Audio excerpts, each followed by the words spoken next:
hari Natal bagi saudara-saudara sekalian. Tuhan kiranya memberkati saudara pada hari yang berbahagia ini, di mana Tuhan Yesus telah lahir dalam hati kita masing-masing. Itulah yang paling penting. Dan Tuhan Yesus yang lahir dalam hati kita pasti mengubahkan seluruh hidup kita. Dari itu pada hari Natal kita penuh dengan sukacita, penuh dengan ucapan syukur kepada Tuhan. Kita mengingat bagaimana besar kasih karunia Tuhan. 2000 tahun yang lalu dia turun ke dunia ini, rela menjadi manusia untuk memikul dosa manusia, untuk menebus manusia yang berdosa, manusia yang seharusnya masuk neraka, hukumannya kekal. Tetapi karena penebusan Tuhan Yesus, kita beroleh hidup yang kekal. Sungguh luar biasa pertolongan Tuhan, luar biasa anugerah Tuhan. Oleh sebab itu pada hari Natal, saudara kita semua bersukacita dan bersyukur kepada Tuhan. Dan kita mengucapkan selamat hari Natal kepada semua saudara-saudara kita yang lain. Saya percaya tadi pagi banyak yang sibuk telepon. Kami juga menelepon saudara-saudara kami yang di Jawa, saudaraku, mengucapkan selamat hari Natal. Dan mereka semalam keadaan baik-baik. Dan mereka juga mengucapkan selamat hari Natal kepada kita di sini. Tuhan memberkati saudara sekalian. Biarlah damai Natal memenuhkan kita pada hari ini dan seterusnya. Damai Natal, karena Tuhan Yesus pembawa damai. Biarlah kita juga, saudaraku, menjadi pembawa damai. Kalau pada tahun-tahun yang lalu kita belum menjadi pembawa damai, pada penghujung tahun ini dan pada tahun-tahun yang akan datang, biarlah kedatangan kita kemana saja kita pergi, kita membawa damai. Kita membawa damai. Puji Tuhan, saudaraku. Kita bukan hanya membawa damai kepada anak-anak Tuhan orang Kristen saja, kita juga membawa damai, saudaraku, pada orang dunia ini. Saudaraku, kelihatannya dan nyatanya juga, saudaraku, kalau kita memiliki damai, bicara kita menjadi damai, dan mereka bisa merasakan damai yang ada pada kita. Puji Tuhan, saudaraku. Banyak, saudaraku, dari agama-agama lain juga, kalau kita berbicara dengan dia dan kita membawa damai dalam hati kita, mereka mengakuinya. Rasanya kok damainya, dia katakan. Ada juga mengatakan, wah rasanya teduh sekali, dia katakan. Ya, puji Tuhan, saudaraku. Belakangan ini, saudaraku, ya, di luaran kita dengar, saudaraku, mari kita menciptakan suasana sejuk, dia katakan, dan nyaman di antara umat beragama. Saudaraku, puji Tuhanlah untuk perkataan yang demikian. Namun Alkitab memakai perkataan yang lebih kuat lagi, yaitu damai. Damai sejahtera daripada Tuhan. Dalam damai sejahtera daripada Tuhan, tidak ada kekerasan, tidak ada pertengkaran, saudaraku. Bahkan, saudaraku, tidak ada kritik, saudaraku. Luar biasa damai sejahtera daripada Tuhan. Biarlah ini menjadi milik kita. Karena untuk itulah salah satu berkat Tuhan pada waktu dia datang ke dunia ini. Bahkan damai Tuhan ini rupanya banyak sekali ditekankan dalam kedatangan Tuhan Yesus lahir ke dunia ini. Di dalam Lukas 1, 78-79 ini mengenai nubuat Imam Zakaria. Kalau tahu Imam Zakaria ini adalah seorang imam pada waktu kelahiran Tuhan Yesus. Dia adalah orang tua daripada Yohanes Pembaptis. Nama istrinya Elisabeth, dan Elisabeth ini mandul. Tetapi pada waktu dia melayani Tuhan dalam bait Allah, tiba-tiba Tuhan berkata kepadanya, engkau akan beroleh seorang anak, dan namakanlah dia Yohanes Pembaptis. Yohanes Pembaptis. Kemudian dia bernubuat pada waktu kelahiran Yohanes Pembaptis. Namun saya yakin nubuat ini tertuju kepada Tuhan Yesus. Saya membacakan nubuatnya, apakah yang dikatakannya mengenai Tuhan Yesus. Di dalam Lukas 1, 78-79. Oleh rahmat dan belas kasihan dari Allah kita, dengan mana ia akan melawat kita, surya pagi dari tempat yang tinggi, untuk menyinari mereka yang diam dalam kegelapan dan dalam naungan maut, untuk mengarahkan kaki kita pada jalan damai sejahtera. Kelahiran Yesus dikatakan oleh rahmat belas kasihan dari Allah kita, dengan mana ia melawat kita. Tuhan melawat manusia. Surya pagi terbit di tempat yang tinggi, yang membawa terang, yang menyinari mereka yang dalam kegelapan. Kalau kita mengaku, tentunya kita harus mengaku, sebelum kita menerima sebagai Tuhan dan Juru Selamat kita, kita hidup dalam kegelapan. Tetapi surya kebenaran, sinar kasih karunia Tuhan menerangi kita, yang membukakan mata rohani kita, sehingga kita boleh mengenal bahwa dalam Yesus ada keselamatan. Lalu kita masuk dalam terang Tuhan, dan firman Tuhan berkata, Dia mengarahkan kaki kita pada jalan damai sejahtera. Jalan damai sejahtera. Dan pada waktu kelahiran Tuhan Yesus dalam Lukas 2 pasal berikutnya, apakah nyanyian daripada tentara sorga yang menyertai malaikat-malaikat, nyanyiannya yaitu mengenai damai di bumi. Kedatangan Tuhan Yesus memberikan damai di bumi. Boleh jadi pada waktu itu juga banyak kerusuhan, banyak peperangan, banyak pertengkaran, banyak kebencian. Karena pada waktu itu bangsa Israel masih dijajah oleh bangsa Roma. Tentunya mereka mau merdeka. Dan lalu dalam keadaan demikian selalu terjadi pertentangan, kebencian, dalam perbedaan pendapat, apalagi konflik-konflik politik, saudaraku, yang bisa menjadi keras. Dan memang itu terjadi. Tetapi kedatangan Tuhan Yesus, saudaraku, membawa damai. Sini dikatakan ayat 13, dan tiba-tiba tampaklah bersama-sama dengan malaikat itu sejumlah besar bala tentara sorga yang memuji Allah, katanya. Kemuliaan bagi Allah di tempat yang maha tinggi, dan damai sejahtera di bumi di antara manusia yang berkenan kepadanya. Cara rupanya bala tentara sorga rupanya suka memuji Allah, suka menyembah Tuhan. Biarlah kita anak-anaknya juga menjadi suka memuji Tuhan, memuji Tuhan, menyembah Tuhan. Hari-hari kebaktianlah hari-hari untuk memuji Tuhan, hari-hari untuk menyembah Tuhan, bukan hari untuk mendengarkan firman Tuhan saja. Tetapi hari Minggu dan hari-hari kebaktian kita yang lain adalah satu kesempatan di mana kita bersama-sama sebagai anggota tubuh Kristus mengangkat suara kita untuk memuji Tuhan, membesarkan Tuhan, memuliakan Tuhan, karena Dia layak untuk dipuji. Dan Dia memang minta kita memuji Dia, saudaraku. Ini dikatakan nyanyiannya kemuliaan bagi Tuhan tempat yang maha tinggi, kehormatan bagi Tuhan tempat yang maha tinggi, segala kemuliaan bagi Tuhan saja, puji Tuhan, dan damai sejahtera di bumi di antara manusia yang berkenan kepadanya. 700 tahun kira-kira sebelum Tuhan Yesus lahir, Nabi Yesaya telah menubuatkan mengenai kelahiran Tuhan Yesus dengan pimpinan Roh Kudus. Dia katakan bahwasanya kelahiran Tuhan membawa damai dan sejahtera. Dialah Raja Damai. Yesaya 9 ayat 6. Ini saya membacakan. Sebab seorang anak telah lahir untuk kita, seorang putra diberikan untuk kita. Lambang pemerintahan ada di atas bahunya, dan namanya disebutkan orang penasehat ajaib, Allah yang perkasa, Bapa yang kekal, Raja Damai. Salah satu nama yang diberikan Tuhan kepada Tuhan Yesus yaitu Raja Damai. Tidak ada yang lebih damai daripada Tuhan Yesus. Dialah Raja Damai yang memberikan damai, Raja Damai yang mengalirkan damai dalam hati kita, Raja Damai yang mengubahkan hati kita dari hati yang suka melawan, suka berontak, suka bertengkar, menjadi hati yang penuh dengan damai. Dan itu kan terpancar dari wajah saudara. Kalau saudara memiliki damai, mesti terpancar dari wajah saudara, dari kata-kata saudara. Damai Tuhan, damai Tuhan. Memang di sini juga dia dikatakan penasehat ajaib, penasehat.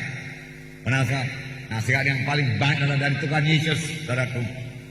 Tadi malam ada film mengenai Jesus of Nazareth. Saya bersyukur kepada Tuhan, pada bulan-bulan terakhir ini saja sudah 2 kali di TV itu diputar, saudaraku. Dan dalam film Jesus of Nazareth itu, saudaraku, hampir semua pun yang diucapkan dalam film itu, yang diucapkan Tuhan adalah ayat demi ayat, saudaraku. Jadi kita bersyukur kepada Tuhan. Saya pikir tadi malam, saudaraku, melalui TV itu telah disebarkan lebih kurang 200 sampai 300 ayat kepada begitu jutaan penduduk Indonesia yang mendengarkan siaran tersebut. Dan ini tentu membawa berkat, saudara. Dan jelas-jelas diterangkan jalan keselamatan. Dan pada akhir film itu diminta supaya jiwa-jiwa membuka hatinya dan menyerahkan dirinya kepada Tuhan Yesus dan memberikan Tuhan Yesus berdiam dalam hatinya untuk menerima keselamatan yang kekal. Puji Tuhanlah, saudara. Di dalam negara kita yang dilanda krisis seperti ini, saudaraku, ya, masih bisa diputar film yang begitu jelas mengenai keselamatan jiwa, film yang begitu ratusan ayat-ayat, saudaraku, diucapkan dengan jelas, saudaraku, yang pasti membawa berkat, saudaraku. Saya melihat, saudaraku, bahwasanya film itu, saudaraku, tidak sama dengan film-film yang lain. Itu film yang sangat istimewa. dan sangat membawa berkat, saudaraku. Kebanyakan film-film sekarang, film kekerasan, film penipuan, saudaraku, film kesedihan, film kehancuran, film tragis, saudaraku. Tetapi itu lain, film, saudaraku, Jesus of Nazareth adalah film yang bawa berkat, film yang menaburkan begitu banyak firman Tuhan. Saya percaya itu film, waktu pembuatan film itu Roh Kudus memimpinkan, saudaraku, sutradaranya, semua pelakon-pelakonnya, artis-artisnya, saudara, dan bawa berkat. Saya percaya banyak orang mencucurkan air mata waktu menonton film ini, saudara. Dan film itu masih bisa didapat, saudara. Di video-video rental, saudara bisa dapat film Jesus of Nazareth. Saudara, ambillah, saudara, dan putarlah, saudara, dan video, saudara. Saudara akan menerima berkat. Anak-anak akan menerima berkat dari menonton berkali-kali. Firman Tuhan, ayat demi ayat ditaburkan melalui film itu, saudara. Luar biasa. Tidak ada film yang seperti itu, saudara. Dahulu ada cerita-cerita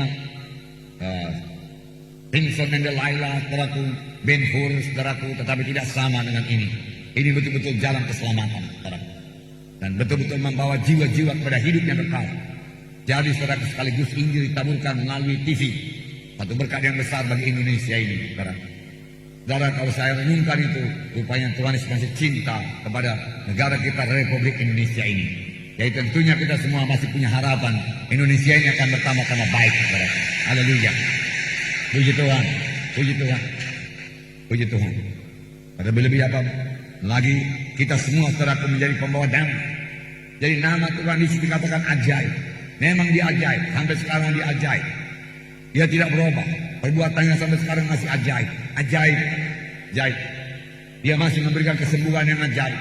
Dia masih memberikan berkat dengan cara yang ajaib. Luar biasa Tuhan. Dan pelayanan Tuhan Yesus tidak berubah. Dahulu dia berbuat ajaib, hari ini dia berbuat ajaib. Kasih Tuhan tidak berubah. Kuasanya tidak berubah. Puji Tuhan. Dia Tuhan yang hidup selama-lamanya. Yang suka bersekutu dengan saudara, suka bersekutu dengan saya. Berilah waktu-waktu saudara untuk bersekutu dengan Tuhan. Di pagi hari adalah saat yang paling indah bersekutu dengan Tuhan. Carilah wajah Tuhan, rendahkan diri saudara, bertobat dari segala dosa, maka saudara akan bersekutu dengan Tuhan Yesus dan menerima kekuatan daripadanya. Ajaib, dan saudara boleh mengalami ajaib Tuhan dalam hidup saudara. Tuhan tidak menahan ajaibnya bagi dirinya sendiri. Ajaibnya itu bahkan dia suka sekali memberikannya kepada anak-anaknya sekalian. Dan saudara boleh mengalami ajaib Tuhan untuk saudara. Banyak kali saya mengalami, kami mengalami ajaib Tuhan. Perkara yang tidak disangka-sangka, yang tidak dipikir-pikir, Tuhan berikan begitu baik jadinya. Karena mujizat Tuhan berlangsung, ajaib Tuhan berlangsung. Nah, kami tidak berhenti memuji Tuhan, bersyukur kepada Tuhan, menyembah Tuhan, dan memberikan segala kemuliaan kepada Tuhan. Amin, saudara. Dia ajaib, dia masih ajaib. Allah yang perkasa, atau Allah yang maha kuasa, terjemahan lama, dia maha kuasa, dia perkasa. Tidak ada perkara yang mustahil kepadanya. Bahkan pada hari ini juga, pada hari Natal, yang jangan batasi kuasa Tuhan. Jangan batasi kuasa Tuhan. Dia Allah yang maha kuasa. Dia sanggup, saudara, menyembuhkan saudara pada hari ini. Dia sanggup menolong saudara. Dia sanggup memberkati saudara. Saudaraku, jangan khawatir kalau ada di antara kita yang kena PHK dan lain sebagainya, atau dilanda krisis ekonomi, saudaraku, jangan khawatir. Dia ajaib adanya. Dia memiliki 1001 jalan untuk memberkati saudara. Dengar saja suaranya. Saudaraku, ikuti pimpinannya. Ikut dia dengan tekun. Roman ajaib Tuhan berikan bagi saudara. Haleluya, Tuhan memberkati saudara. Bapa yang kekal selama-lamanya. Dia hidup selama-lamanya. Dia tidak akan mati-mati, saudaraku. Dan sampai pada masa kekekalan nanti kita akan bersama-sama dengan Bapa. Bahkan mulai sekarang kita sudah bersama-sama dengan Bapa dalam masa kekekalan. Puji Tuhan, saudara. Nah, Raja Damai. Tidak ketinggalan tertulis Raja Damai. Raja Damai. Tuhan suka damai di bumi ini. Tuhan suka damai dalam gerejanya. Dan damai dalam gerejanya dimulai dari damai dalam hati anak-anaknya. Tidak mungkin damai di gereja kalau dalam hati kita tidak ada damai. Dan Tuhan mau memberikan damainya dalam hati kita. Damaiku kuberikan padamu, Tuhan Yesus berkata. Bukan seperti damai yang diberikan dunia ini. Ya, boleh jadi ada damai dari dunia ini, saudara. Tetapi Tuhan berkata, damai dari dunia ini boleh jadi damai karena untung, damai karena uang, damai karena piknik-piknik dan lain sebagainya. Tapi Tuhan berkata, damaiku lain daripada itu. Bukan seperti damai dunia ini.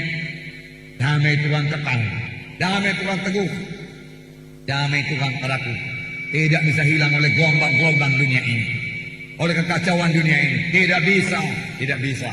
Biar damai Tuhan memerintah hati kita selalu, saudara. Nah, Tuhan Yesus datang ke dunia ini untuk memberikan damai bagi semua orang yang menyerahkan hidupnya kepadanya. Dia pasti beroleh damai. Hal yang pertama saudara terima pada waktu saudara menerima sebagai Tuhan dan Juru Selamat saudara, masa senang. Damai. Boleh jadi saudara tidak bisa menceritakannya, tapi itu yang jadi kepada saudara, itu jadi kepada saya. Saya merasa damai, saya merasa sejahtera sekali setelah saya diselamatkan dan diselamatkan saya. Damai adalah khotbah Tuhan Yesus. Kisah 10 ayat 38. Saya membacakan pada saudara. Kisah 10 ayat 38. Kisah 10 ayat 38 sini dikatakan, ayat 36. Itulah firman yang ia suruh sampaikan kepada orang-orang Israel, yaitu firman yang memberitakan damai sejahtera oleh Yesus Kristus, yang adalah Tuhan dari semua orang. Nah, itulah firman yang ia suruh atau Yesus suruh beritakan, sampaikan kepada orang-orang Israel, yaitu firman yang memberitakan damai. Tidak heran kalau Tuhan masuk dalam satu rumah, dia berkata, damai bagi rumah ini.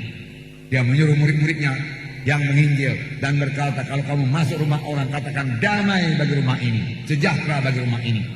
Kalau pemilik rumah itu layak, maka damai tinggal padanya.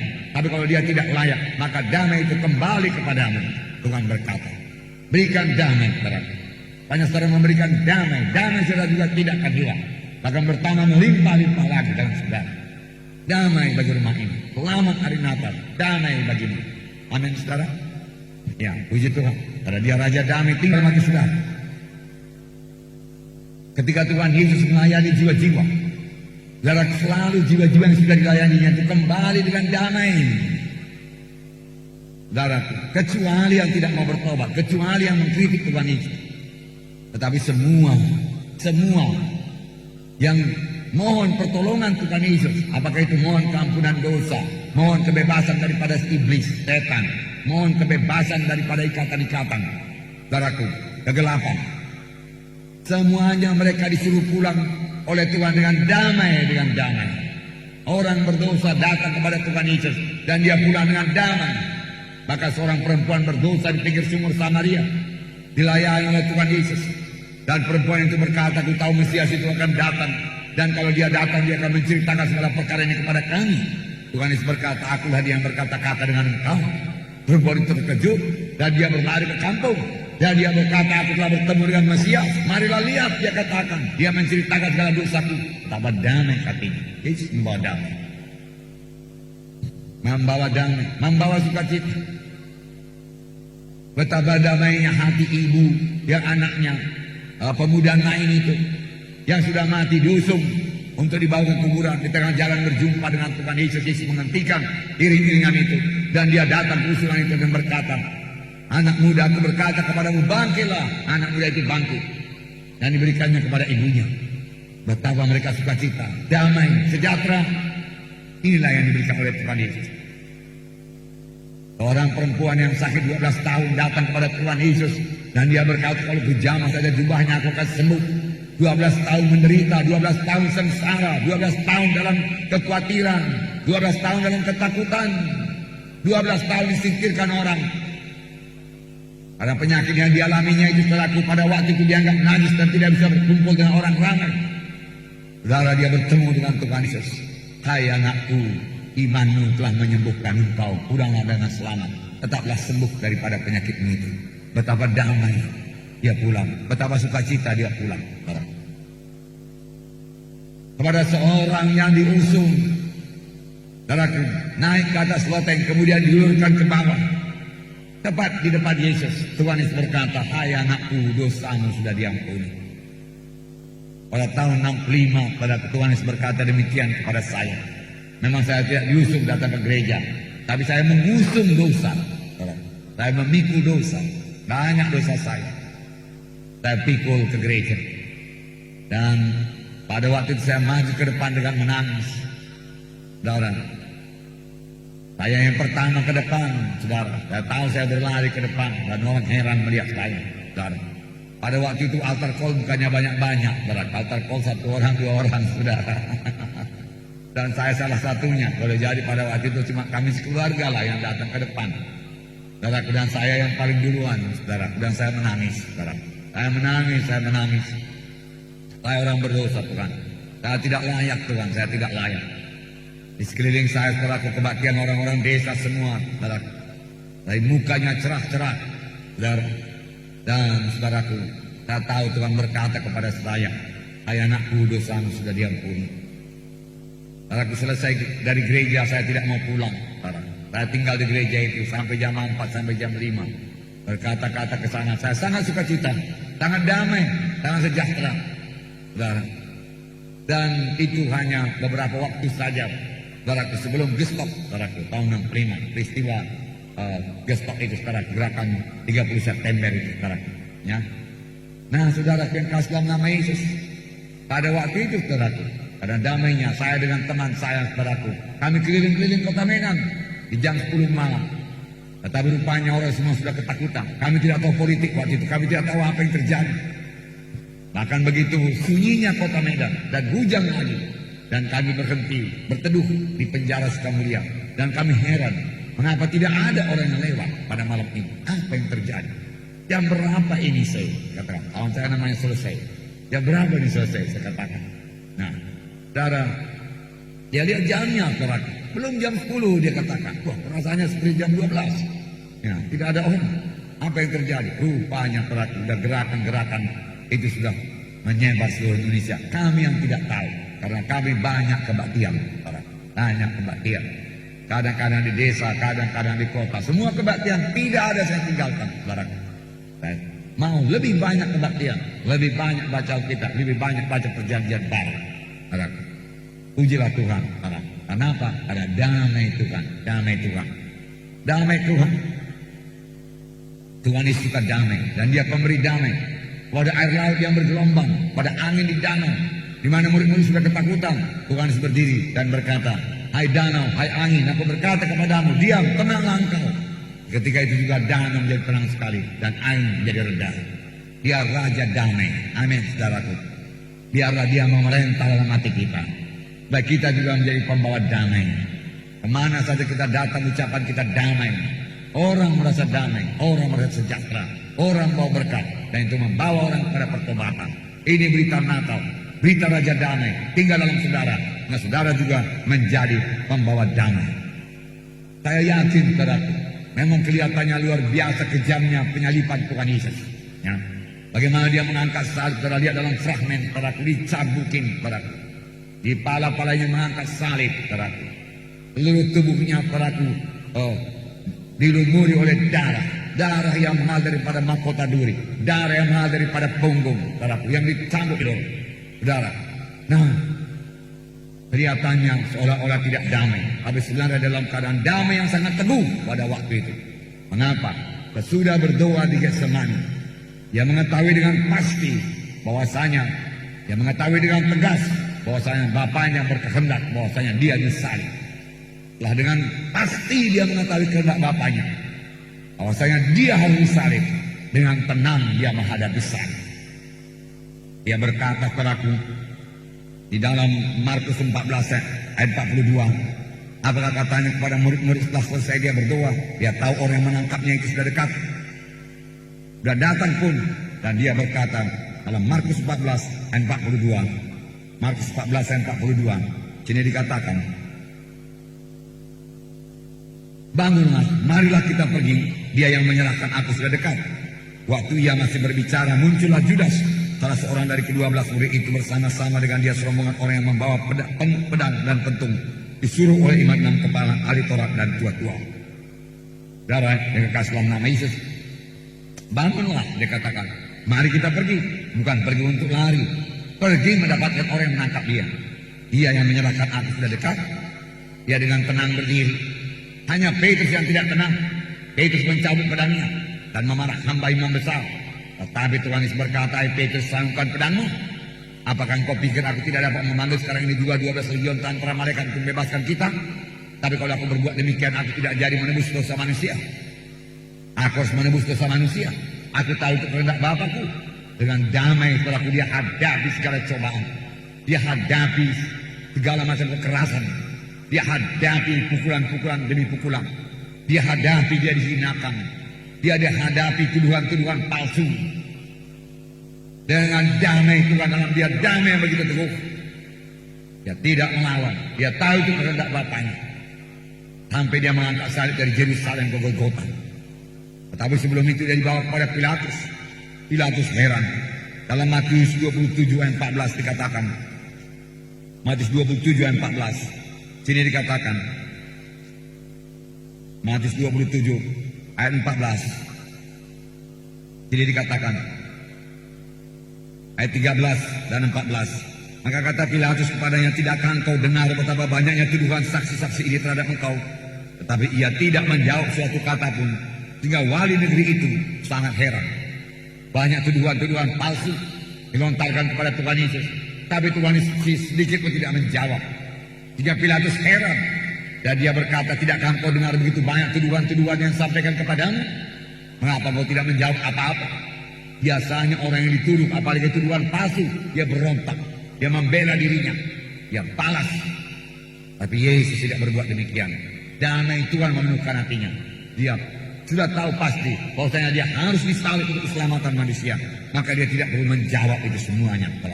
Damai Tuhan sudah menguasai hatinya. Dia mengangkat salib dengan damai. Dengan damai. Pada waktu perempuan-perempuan Yerusalem menangisi dia mengatakan, hai perempuan, tangislah dirimu sendiri. Dan dia berjalan terus menuju salib. Dia tidak mundur dari salib. Dia tahu apa yang terjadi di salib. Tangannya akan dipaku, kaki dipaku. Dia akan mati di kayu salib. Mati dengan hukuman yang paling hina. Tetapi damai Tuhan memenuhkan hatinya. Saudara, hanya sedikit saudaraku di akhir hayatnya dia berteriak, Bapa, Bapa, mengapa engkau tinggalkan aku? Di situ saja dia berteriak, mengapa kita berpisah? Apakah kita harus berpisah? Memang pun Yesus sebenarnya tahu dia harus berpisah karena dia penuh dengan dosa manusia. Tapi akhirnya dengan damai, dengan teguh dia berkata, Bapa, dalam tanganmu kuserahkan nyawaku. Lalu dia mati di kayu salib. Dengan tenang, dengan damai. Bukan dengan ketakutan. Bukan. Dan dia mengalahkan maut. Hari Paskah saudaraku tiba. Dan dia bangkit daripada kematian. Dia mengalahkan maut. Dan dia datang menjumpai murid-muridnya. Betapa besar kasih Tuhan kepada murid-muridnya. Benar seperti dikatakan Yohanes 13 ayat 1 itu. Dan Yesus mengasihi mereka itu sampai kepada kesudahannya. Tuhan tidak pernah menyesal atas panggilannya. Tuhan tidak pernah menyesal atas pilihannya kepada saudara. Dia berkata, saya banyak kekurangan, saya pun banyak kekurangan, saya pun banyak berbuat kesalahan. Tetapi Tuhan mengampuni, Tuhan tidak pernah menyesal. Dia memanggil saya menjadi hambanya. Tuhan tidak menyesal memanggil saudara jadi pelantainya atau hambanya kelak. Saudaraku, Tuhan yang tahu dan saudara yang tahu. Saudaraku, dan Tuhan akan memimpin saudara sampai kepada maksud Tuhan. Hanya saudara menyerahkan seluruh hidup saudara kepada Tuhan. Saudara, indah saudaraku dalam pekerjaan Tuhan ini. Saudaraku. Dan apakah berita Tuhan Yesus setelah dia bangkit daripada kematian? Dalam Yohanes 20 ayat 19 ini dikatakan. Yohanes 20 ayat 19 sampai 22. Saya membacakan pada saudara. Ketika hari sudah malam, pada hari pertama minggu itu berkumpullah murid-murid Yesus di satu tempat dengan pintu-pintu yang terkunci karena mereka takut kepada orang-orang Yahudi. Pada waktu itu datanglah Yesus dan berdiri di tengah-tengah mereka dan berkata, damai sejahtera bagi kami. Rupanya Tuhan suka sekali memberikan damai sejahtera. Damai sejahtera bagi kami. Damai sejahtera bagi kami. Boleh jadi murid-murid sini ketakutan dia katakan. Dalam sini dikatakan di suatu tempat dengan pintu-pintu yang terkunci karena mereka takut kepada orang-orang Yahudi. Apakah yang pertama diberikan oleh Tuhan Yesus? Damai sejahtera bagi kami. Tidak perlu kamu takut, tidak perlu kamu khawatir, tidak perlu kamu panik. Damai sejahtera bagi kamu. Luar biasa. Kemudian, dan sesudah berkata demikian, ia menunjukkan tangannya dan lambungnya kepada mereka. Murid-murid itu bersuka cita ketika mereka melihat Yesus, melihat Tuhan. Maka kata Yesus sekali lagi, damai sejahtera bagi kamu. Sama seperti Bapa mengutus aku, demikian sekarang aku mengutus kamu. Puji Tuhan. Sekali lagi Tuhan berkata, damai sejahtera bagi kamu. Bebaslah daripada ketakutanmu itu. Aku mau mengganti ketakutan dalam hatimu, khawatir dalam hatimu dengan damai sejahtera. Terimalah damai sejahteraku. Sama sebagaimana Bapa mengutus aku, demikian aku mengutus kamu. Wah, luar biasa. Saya suka sekali ayat ini, saudara. Ya. Sama sebagaimana Bapa mengutus aku mengutus kamu. Bagaimanakah Bapa mengutus Tuhan Yesus? Bapa mengutus Tuhan Yesus dengan segala kelengkapan dari sorga. Amin, saudara. Dengan kuasa yang luar biasa dari sorga, dengan urapan yang luar biasa. Nah, Tuhan berkata, Roh Kudus ada padaku, dia mengurapi aku, memberitakan kabar baik pada orang-orang miskin, pembebasan yang tertawan, kelepasan dari orang tertindas, penglihatan dari orang buta. Tahu rahmat Tuhan telah datang. Roh Kudus mengurapi dia. Saudaraku, demikian juga Tuhan mengutus saudara. Haleluya, saudaraku. Maju terus, saudaraku, maju terus. Saudaraku, seorang penginjil bukan daripada gereja kita, tetapi rupanya waktu kami ke Jogja dulu, saudaraku, dia bertemu dengan kami, dan dia pernah mengenal saya di kota Medan ini. Dia sudah menjadi hamba Tuhan di kota Jogja sana, saudara. Dia telepon tadi pagi, saudara. Dan dia berkata, bagaimana kabar Pak, semuanya bagus. Dia katakan semuanya bagus, berkati Tuhan, damai sejahtera Tuhan menemukan kami. Nah, demikian juga hendaknya bagi kamu sekalian, bagaimana keadaan di situ baik. Kami baru dari daerah Dayak, dikatakan Kalimantan. Pak, dia katakan banyak suku Dayak sekarang mau menerima Tuhan Yesus. Hanya kami nggak ada tenaga, dia katakan. Saya sendiri yang pendeta di sini. Kalau Bapak ada penginjil, kita bisa sama-sama pergi ke sana, dia katakan. Saudaraku, betapa dia bersemangat. Saya tanya anggotanya berapa waktu itu, dia katakan 100 lebih saja anggotanya. Dengan anggota 100 lebih pun, saudaraku, dia sudah menginjil sampai ke Pontianak sana. Tetapi hanya penginjilan sajalah Pak, dia katakan. Kami tidak bisa bangun gereja karena tidak ada tenaga. Kurang penuai-penuai. Saudaraku, begitu Roh Kudus bekerja sekarang, saudaraku. Ya, suku-suku Dayak sana terbuka. Dan barangkali saudara belum pernah jumpa suku Dayak. Kami sudah pernah, walaupun jumpanya di Kuala Lumpur. Karena itu Dayak dari Sarawak sana. Saya pikir sama saja, saudara. Saudara, mereka wajahnya sama seperti kita, saudara. Ya, sayurnya bersama seperti kita, saudara. Dan saudaraku, mereka begitu polos-polos, saudaraku. Bahkan waktu itu kami kebaktian di barak-barak militer. Dan 2 orang di antara mereka yang militer adanya bekerja pada antara kerajaan Malaysia lah kita katakan, menyerahkan diri dia buat Tuhan, maju ke depan, saudaraku.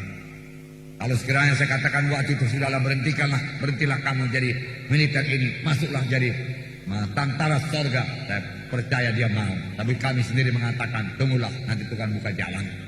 Begitulah spontannya mereka menyerahkan dirinya kepada Tuhan. Kami meletakkan tangan pada atas mereka. Dan beberapa yang Roh Kudus bekerja dan mereka selain in spirit, mereka tergeletak. Dan mereka menjamu kami dengan luar biasa. Rupanya mereka sudah bersiap. Dia mendengar kedatangan kami. Wah, segala macam saudaraku disediakan. Daun ubi pun banyak, saudaraku. Seafood pun banyak. Seafood itu, saudaraku, bukan seafood makanan laut. Seafood yang seafood kita di sini, saudaraku. Yang ekornya dipotong demikian, kemudian disap cuk-cuk itu, saudaraku. Wah, saudara. Sambalnya serupa dengan kita, saudara. Ya, boleh jadi dulu beberapa orang suku Batak, saudaraku, melawat ke sana dan jadi orang Dayak, saudaraku.